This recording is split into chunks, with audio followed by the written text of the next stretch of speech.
Good morning, church. Good to be with you for another week of our online church service. We're so glad you're here. If you're new, maybe for the first time, welcome aboard. I'll begin. I pray you had a blessed week this past week and that your body was filled with only healthy sounds all the way up till this morning that we are together. And I pray they will continue, mind you. How's that for an introduction? That's my prayer to begin this morning, that you all had a blessed week, which was filled with wonderful, healthy sounds from within your body all week long. Now, with that said, maybe I should wait a minute or two and let everyone kind of digest what it was exactly that I just said. Or maybe it's already awkward enough, or maybe you're already more than uncomfortable with where this sermon might be headed, and I can appreciate that. So let me just say, I've come this morning with some encouragement and a challenge that I pray we grow in our understanding of when I say it's time to auscultate the church. I could say, who's with me? Perhaps you want some clarification on what I'm talking about. About 10 or 11, maybe 12 years ago now, I preached a sermon of auscultation of worship. But this morning I want to talk about it's time to auscultate the church. So what does auscultate mean? Well, odds are everyone watching this morning, everyone has been auscultated at one point or another in your lives. Have you ever been to a doctor for a physical or an exam of some sort? Usually you've been auscultated and you didn't know it. You didn't know about it from the use of a stethoscope. To auscultate means, here's your definition. See, you come to these things, if you just join us every now and then, you'll get a lot extra. It's not just your ordinary televangelist here we're talking about. I bring all tidbits of very useful, or useless at some point, information that you can use to dazzle your friends. Auscultation. The definition means to examine. It's an examination by listening to the internal sounds of the body. To listen to the internal sounds coming from internal organs like the heart or the lungs or even the stomach. Auscultation will give your doctor, when he listens to the inside sounds, it'll give him a basic idea about what's occurring inside your body. It helps determine if what's inside your body, the noise, if it's a healthy sound or an unhealthy sound. So my prayer is, once again, that you had a blessed week this past week, and your body was filled with only all healthy sounds for the whole week, which brings us to our so what for our challenge that I pray we grow in our understanding of this morning. Could it be that the process of auscultation could apply to us as the church today? The church that I've been hearing so much about lately. And usually I share those times when I've listened to a preacher in a sermon that they've preached, or someone teaching, or just in a general discussion, or an article that I've read in Christian publications. They talk about the church, according to them, the church that's dying, the church that's closing, and in many cases, the church that's dead. They talk about the church that better change, or it will not survive. The church that better change, or it will close. The church that better change, or it will be dead. I wonder from time to time when I hear these statements or read these articles, I wonder what God is thinking. God, the creator, the planner, the designer of his church, or what we call church. I understand that's a whole different sermon and a whole different study altogether, considering where did we get the word church anyways? But God, who refers to his people as his wife. Remember in Jeremiah, the prophet, God's people had once again rejected him. They had gone off and followed other gods and given their allegiance to false gods. And God, the Creator, accuses them of committing adultery.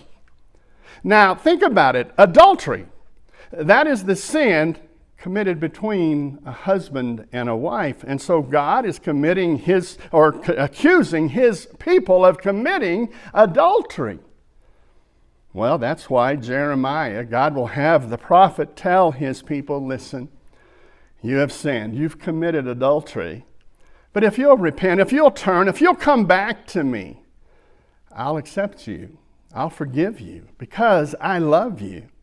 He'll tell Jeremiah in Jeremiah chapter 3 and verse 14, to tell the people, return, faithless people, declares the Lord, for I am your husband. I will choose you, one from a town and two from a clan. I'll bring you to Zion. He goes on to say, I'll appoint shepherds to watch over you and to teach you and to protect you.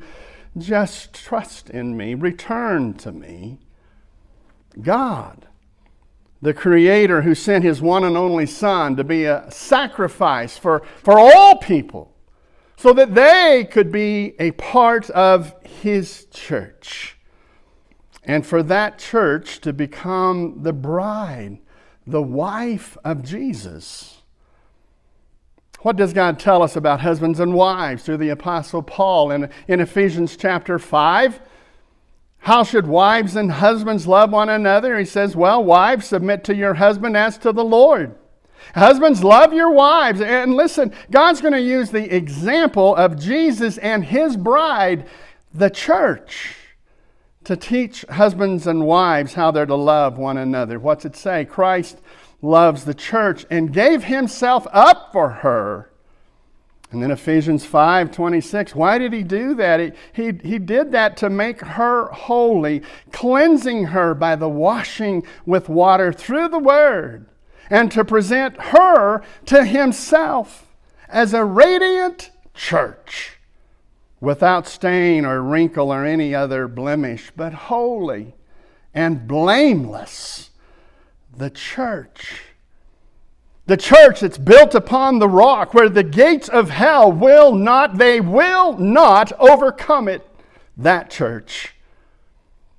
With gentleness, love, and respect, I just want to ask from time to time anyone that wants to say things or to write things about the church and to say things like the church is dying or the church better change or else, or even to go as far as what I've been hearing and reading lately, that the church is dead. I just want to ask with gentleness, love, and respect, did you tell her husband? Is there a place or an address where perhaps the rest of us can send a sympathy card to Jesus, perhaps, and say, listen, we're so sorry to hear about the passing of your wife. Our thoughts and our prayers are with you. Something to at least consider, I hope. In 1 Corinthians 12 and verse 27, it tells us that the church is the body of Christ. Christ is the head. The body. So hopefully now the so what can make a little more sense of what I believe needs to be done. Stat! Immediately, it's time to auscultate the church, to examine by listening to the internal sounds of the body to determine if it's healthy or not. We sing a worship song from time to time called Listen to Our Hearts. And in that song, if you've ever sung it, I hope you understand you're asking God to auscultate you. To listen within yourself, to go inside your body and listen to the sounds that He can hear. Because as you sing, if you've sung that song, we'll use the words we know to tell you what an awesome God you are. But words aren't enough.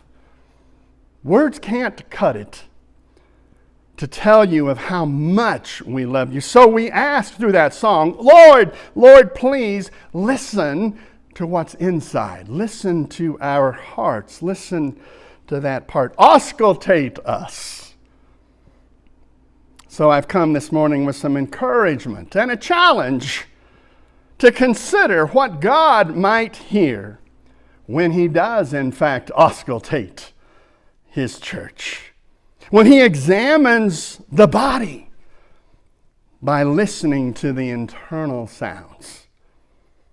Remember from Psalm 95, 1 through 2, the command to all of us as God's people. Oh, come, let us sing unto the Lord. Let us make a joyful noise unto the rock of our salvation. Let us come before his presence with thanksgiving and make a joyful noise unto him with psalms. Sounds like an awful lot of noise can be heard. And it comes from within the body of Christ when God takes a listen. I wonder, do we understand that God in fact listens to all we do and say continuously as the body? Does God hear joyful, healthy noises, or does he hear sometimes the unhealthy, the sad, the disgruntled noises? Let's think about that this morning. There are so many awesome sounds that can be heard from within the body every time we gather as the body. But I wonder, what does God hear? If we listen real close, can we hear the sounds? I've got just a few examples that are close to my heart, and perhaps you can relate to those, but you might have many others of your own, and I say praise God. That's what the challenge is of this message, is to consider what God hears when he auscultates, when he listens to the inside, to the body of Christ. I wonder, when God listens to the sound of our fellowship, what does he hear? I'm not sure about where you might be, but when we gather, anytime right before we begin, and especially right after we finish, there's a dull roar that occurs within the gathering, within the body. And you'll see people smiling and hugging and handshaking and laughing, and that is the fellowship, the dull roar. I listen from time to time, especially back when we first began, to our online on our website. We have classes and sermons and different things recorded, but I would listen to those because whoever's doing the recording would sometimes let the microphone stay on after everything was finished, and you could hear that dull roar, the awesome sound of fellowship. In fact, we had to pay some closer attention depending on how close people were standing near that microphone. While it was recording, sometimes we had to kind of say, we need to get that thing shut down. But Romans 12 and verse 10, be devoted to one another in brotherly love. Honor one another above yourselves. What an awesome sound.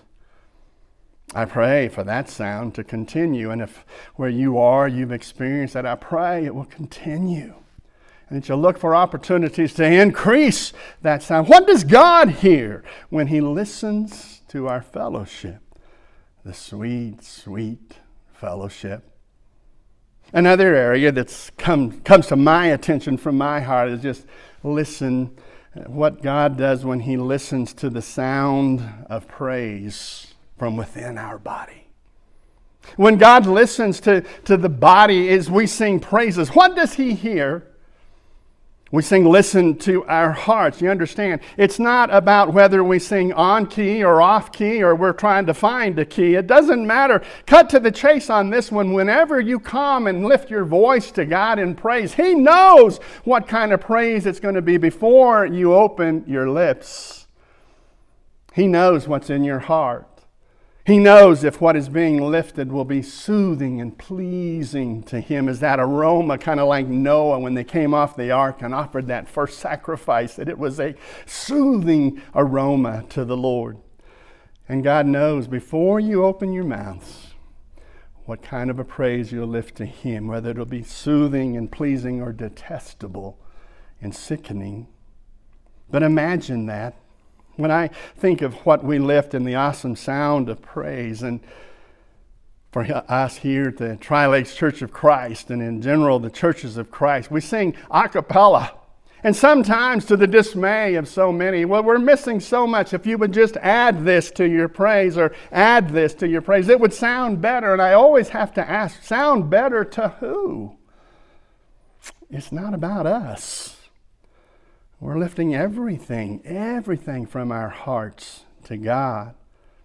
In fact, in Ephesians 5 and verse 19, we're talking about how to live life, and God is giving us some insights and some charges and challenges. He says, speak to one another with psalms and hymns and spiritual songs, and sing and make music in your heart to the Lord, and always give thanks to God the Father for everything in the name of our Lord Jesus Christ. And they can debate, and we can debate and argue about what good worship is and what needs to be in worship to make it sound better. But I always have to ask the question, sound better to who? I've been in most all of the debates and arguments and the screaming about scriptures, but I come to believe they're all pointless. I understand this from scripture in Deuteronomy chapter 4 and verse 24, one that is so intriguing to me, such a powerful verse that demands so much more attention and study. The Lord our God is a consuming fire. But this part, He's a jealous God. Well, what does that mean? Have you ever been jealous? Isn't that the green-eyed monster? I'm not real sure, but it's the jealousy is a monster. What it means is that God wants all of you. He wants all of me. He doesn't want any distractions. It's no different than our relationships with one another as husbands and wives. And so it is in our praise and our gatherings within the body, that everything we have is lifted to Him and only Him. So with that in mind, we need to be very careful of what we're singing so that we know what it is that we're singing, and that we sing with all our hearts, with no distractions. I will tell you, there are days in my history as a Christian, as part of the body, when the body gathers to praise and worship our amazing God. There are times when I lift my voice in praise, and I'm joined by the rest of the parts of the body of Christ as they lift their voices in praise. And I can feel like I'm being lifted off the ground with praise. And it's then that I pray, oh Lord, I pray this comes all the way to you, and that it's pleasing and that it's sweet. When people sing with all their heart, there is no better praise. There is no more powerful sound. There is nothing any more awesome than that sound. And I pray that that sound will continue, and I pray that God, as He listens, as He auscultates within the body, that He's praised as He listens to those sounds as we gather. Another area, especially for here at the church where I minister, I'm so blessed to be a part of, is as God listens to the sound of kids. The kids. And this could be a little delicate, I know, because there are so many different perspectives depending on what stage of life you're in for kids. If you're that young parent and just trying to be able to survive, you're struggling with all you have to be able, especially on a Sunday morning, to get the kids ready and to get them in their proper clothes and get them in the proper time and the place and the car and the getting to church and that whole thing and all throughout. And you got other people at the other perspective who's retired and done with raising and doing all this, so all they can do many times is just to look down and be that judge, that critic, that one that wants to offer some good advice. And some do, mind you, but it's a challenge. It's a little delicate, but I say, parents, regardless of what your experience may be with kids, don't you dare ever think that you need to stay home from church because your kids are acting up. Not only is the sound of kids in this body the most awesome, it's also amongst the biggest blessing. And I can't imagine, as God listens, what He's hearing. And I say to the parents, God bless you for bringing your kids, even when they're upset, when they're cranky, when they're cantankerous, whatever they might be. This body, the body where you are, is missing an incredible blessing when you're not there. We know there'll be days when they'll be fussy. We know there'll be days when they'll be hollering and crying and pouting. Listen, keep them coming. My wife still brings me every week, okay? It's such an awesome sound in worship. Even when we hear those kids, even with the crying, that's life. Continue. I view it this way. Every time I hear that, especially when I'm preaching, I will say that's just their way of saying amen to whatever it is that I'm preaching. And I welcome it. We could change it all, by the way. We could be like the disciples in Mark chapter 10. The people were bringing their children to Jesus to have him touch them and to bless them. And the disciples rebuked those parents. What are you thinking?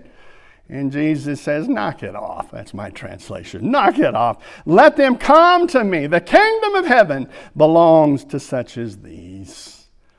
And I know for parents, many times it's a struggle, depending on what your experiences have been when you join the body to praise and you have your children and they may not be having a good day. I've been there in times and I've seen when a preacher may be in the middle of delivering that absolutely perfect message and everything, and a little baby might act up or something. The preacher will just wait. Say, okay, I'll just wait. Well, the mom has to get up and walk out with everybody watching until she's out of the way. And then the preacher will continue. That's not me. I say, get over myself and keep preaching. That's their amens, and let's move on. And I know of other places in congregations where they would give most anything in order to have the sound of children within the body where they worship. So what we can do is pray to God as he's listening. I wonder, when God is auscultating, when he's listening, if he says, that would be really great if it wasn't for all those screaming kids. Or does he say, what a sweet, sweet, sweet sound from all of my children. The kingdom of heaven belongs to such as these. Imagine, consider that. Another one that we want to talk about is God as he auscultates, as he listens to within the body, to the sound of communion. This one really gets me every week. I encourage everyone when they participate in that precious memorial, in remembering what Jesus did in communion, to open your ears and listen. Do a little auscultation around your communion. It's an awesome sound. Next time, perhaps just close your eyes and listen with your ears as that bread is being passed down the aisles and you hear the sound as it's picked up and broken. And you got to realize that is family. It is true family. And to realize these are my brothers and my sisters by blood, the blood of Christ. And as that tray with the cups are passed around, listen with your ears and realize every time you hear that cup being lifted out and then put back, if you put them back where you are, you say, that's my family, my true brother and my true sister. It is so awesome, just the sound. And then imagine what God hears as he listens inside the body, the thoughts, the emotions, the thankfulness, the joy of being family through the sacrifice of his one and only Son. As the psalmist says in Psalm 133 and verse 1, how good and how pleasant it is when brothers live together in unity. And what a perfect time that is. And I believe God hears that more than anything when we gather and we participate as family in the blood and the body of Christ, our Savior, our sacrifice. Do you realize there's nothing sweeter than participating with one another in communion? We might be completely different in every way for other things of what we like or we dislike. Some may like, remember we were talking, some may like cilantro of all things, and others can't stand it. But when it comes to communion, we are identical in every way. We are identical because of the blood of Christ. We're remembering the body and the blood of our precious Savior, and we're proclaiming his death until he comes. It's what we're to listen for as we take communion. And I encourage you to listen and then consider, what is it that God hears when he listens within the body of what's taking place around communion? The last stop I want to offer up for your consideration that's close to me especially is when God listens to the sound of salvation. Of all the sounds that we can hear when we examine the body in worship, this one just tops the list for me as well. How could we ever top The awesome sound of what I call water splashing as someone is surrendering their lives completely to God through baptism. I know that I could get officially admonished with this thought. If I'm saying the sound of salvation and you're saying it's the water, hey, we're not saved by the water. Okay, understood, please. Please, can we just let that one stand for just a moment? Yes, I understand Ephesians 2:5. It's by grace you've been saved, not by water, but I say, okay. We had this vacation Bible school this past week, and we were proof pirates, and we went on an adventure to find the amazing treasure of God's amazing grace. So we know about grace, but could you please just allow this thought to be given in the purity of how I want it presented? I'm talking about the sound. Listen to the sound. I've been so blessed through so many years to hear that sound of that water splashing as someone is surrendering their life to God through baptism. The sound penetrates to the deepest part of my soul. For many years, we went to a church summer camp in York, Nebraska, Soul Quest, and yes, very extremely inclement weather, very hot, very uncomfortable, but oh, what God did during those times was so amazing. And so many young people coming and surrendering their lives and being baptized to God, repenting of their sins. And as that process took place and we hear the words being spoken as they're in the baptistry, it's kind of like dead silence and then a little thundering coming through, the sound of people pounding on the pews in front of them. And then that splash and the praise. What an awesome sound. I call them spectacular splashes, but you can listen as another of God's creation comes to understand the simple gospel message and what God wants them to do in response, and they respond. What an awesome sound. Imagine God listening to that sound. We don't have to imagine too much. In Luke chapter 15, in some of the parables, the lost coins and all of this, but it speaks of the rejoicing in heaven when one sinner repents. I pray that that sound will continue forever until we get to be with God for all eternity. We continue to present the simple gospel message of the good news to everyone so that they can learn and understand and respond like God wants them to respond, and then be added by God to His family, to the body, and to begin praising God for being part of that body of Christ, filled with all kinds of joyful and amazing sounds that I pray God will hear when He auscultates, when He listens to the body. And with that, we close with that invitation that comes from God continuously. If you've not obeyed the gospel and you've not surrendered to God and repented, turned around thinking you're in charge of everything and realizing it's only God that knows, and if you've not done that and repented and confessed Jesus as Lord and been immersed in the waters of baptism, I would encourage you to make the decision to be baptized today. If you have any questions, you can contact us through information on our website. We'd be glad to try to answer any question that you have. But when I say it's time to auscultate the church, I pray you understand. For God is doing that continuously to listen within the body. What are the noises? What are the sounds that He hears? I pray that you will consider that God is in fact in complete control of His church and always has been. Imagine what the church has gone through time. And here we are today. And I would say with gentleness, love, and respect, be be extremely careful of what you say and how you say things about His church, the bride of His Son, Jesus. May God bless us to be a people that listens as God does to the sounds within the glorious, the holy, the radiant church, the body of Christ. Until next time, keep the faith.